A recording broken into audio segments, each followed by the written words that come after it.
If the last time you bought a car was, say, 2018, 2019, and it's time for you to get back in the market and look at a new car, you are in for a rude awakening. There are things going on today that you have no concept of. Hey, welcome into Gotcha Honda. My name's Zach. How can I help you today? Zach, my name's Ray, and well, I'm in a desperate situation. Believe it or not, my Honda Civic, my 2018 Honda Civic that I bought new, just died today. So Oh, I have to get myself another car. And well, how can you help me? yeah, I would love to help you. Do you have a sense for how much you want to spend on your new car? I was thinking, I don't know, somewhere around $25,000 for a new Civic. Around 25,000 and new. Okay.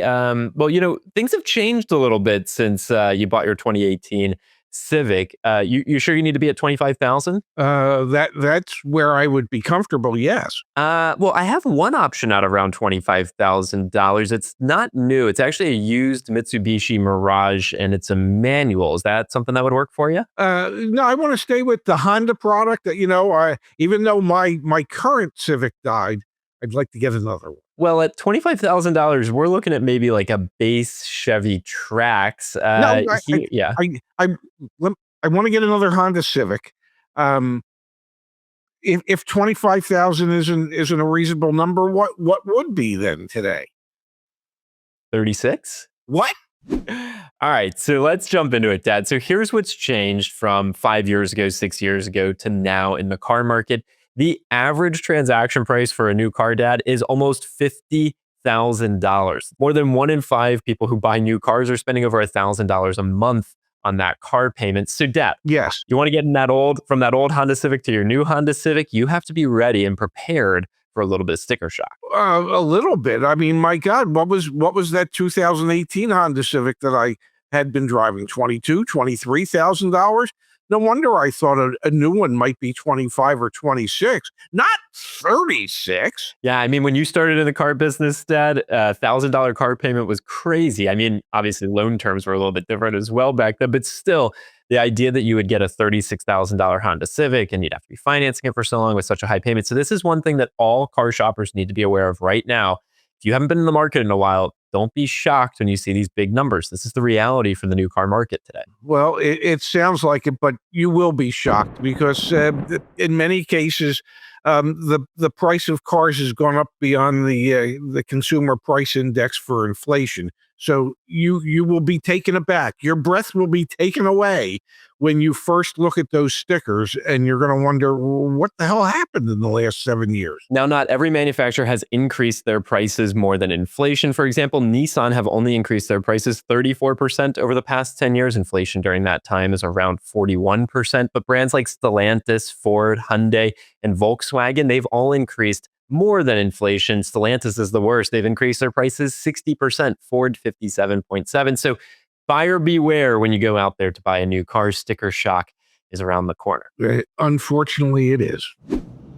All right, Ray, congratulations on your new Honda Civic. Let's get you taken care of here. So the bank I sent your credit application out. The bank came back with 7.21% on a 72-month note, and your payment's going to be $749 a month. Ooh, whoa, $749.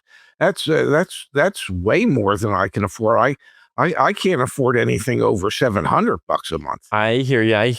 Well, what if we stretched it out a little bit? We could take it from 72 months to 84 months. And look at this. You see what happens to your payment? We're down to $681 a month. We're putting $75, $70 in your pocket back every month. Well, that would certainly make it more affordable. The fact that it's under $700, you said 681. Yeah, and don't even worry about the rate. It's up to 8.53% now, but it's okay. Most customers nowadays are doing 84-month car loans. It's the new normal. Wow, I had no idea, but I have to keep the payment below $700 or I just can't afford it.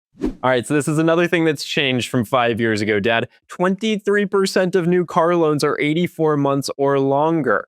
That's crazy, all right? So just again, buyer beware. One of the ways you might make that more affordable sticker shock new car payment is because now you've extended yourself out to 84-month loan terms. This is the new normal. Unfortunately, it is the new normal. And what most people don't realize is that new normal costs them a lot more money.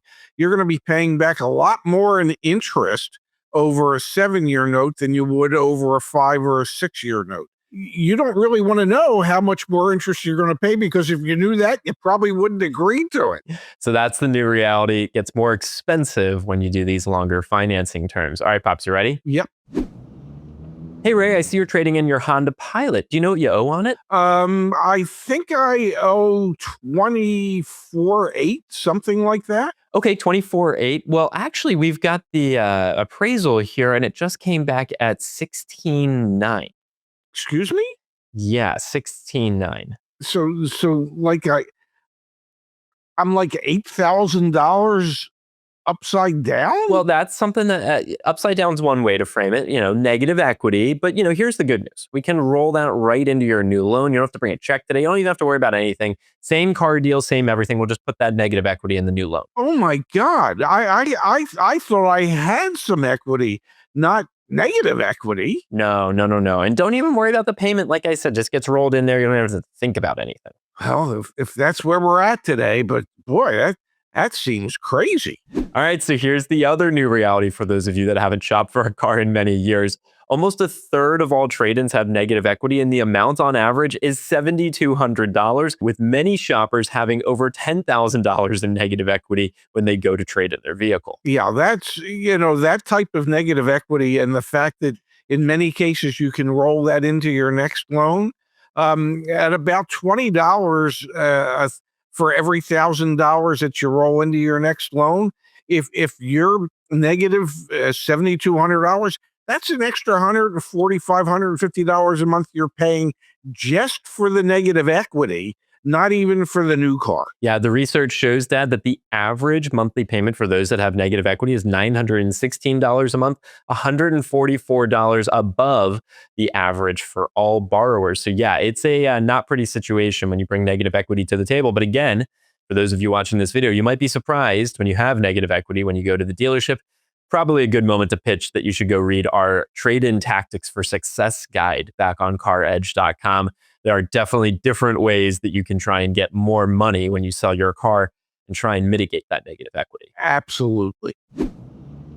Ray, congratulations on your new BMW. Before I hand you the keys, I just needed to sign your Connected Drive account. My what? You just have to sign in on your phone to your Connected Drive account. It's how you're going to manage your car going forward, update services, things like that. So I have to sign up on my phone? Yeah, it's just an app, and there's some optional features available, adaptive cruise controls, an $850 one-time unlock, and then you could also do it as a $19 a month subscription if you prefer. There's Driving Assistance Plus for $32 a month, and if you want the dash cam function, it uses the cameras that are already built into the vehicle, just $9 a month. So getting Connected Drive set up is really important, and my boss told me I can't let you leave the dealership till we get the app set up. So what do you say? What?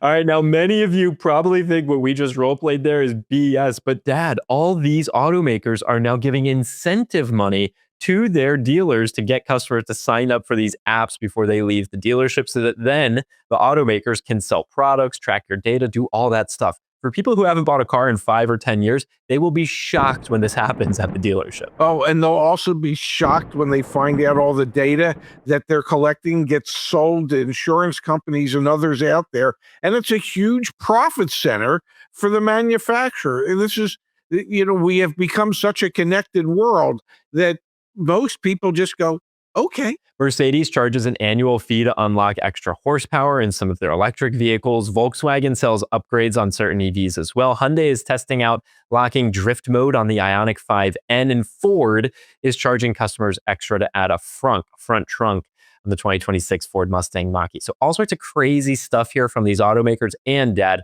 we know many of them, like Stellantis, for example, have said that they want to have a 20 billion euro business by 2030 just on these connected devices with the car. So something you might not be familiar with, but will definitely happen when you go to buy a car this time. Yeah, that's something that you didn't understand was going to happen, say, 7 years ago, but it's the norm today.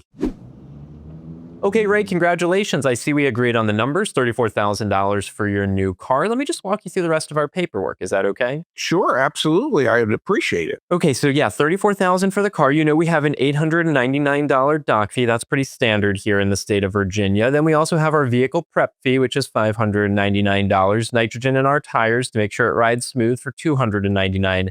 Then we have VinEtch, which is $399, and our paint fabric protection package for $1,295. And window tint, if you're interested, is also $695.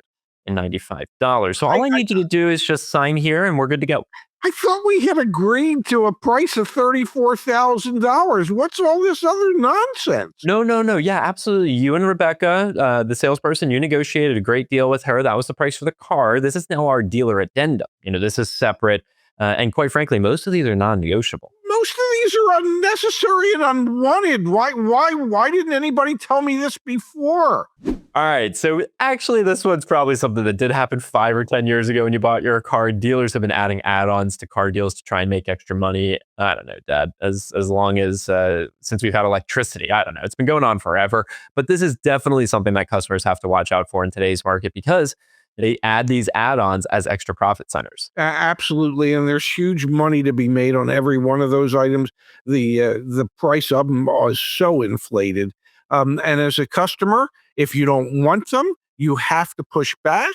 If the dealer refuses to remove them or not charge you for them, be prepared to get up and leave. Go to caredge.com/dealers. We built a whole dealer rating portal based on real dealer out the door price quotes. We found that 44% of dealers add these add-ons to quotes that were unasked for, and they typically average almost $1,300. So do your research on dealers before you go to the dealership or even pick up the phone to call them. You can find dealers that are not playing these games and avoid them from the outset. Absolutely.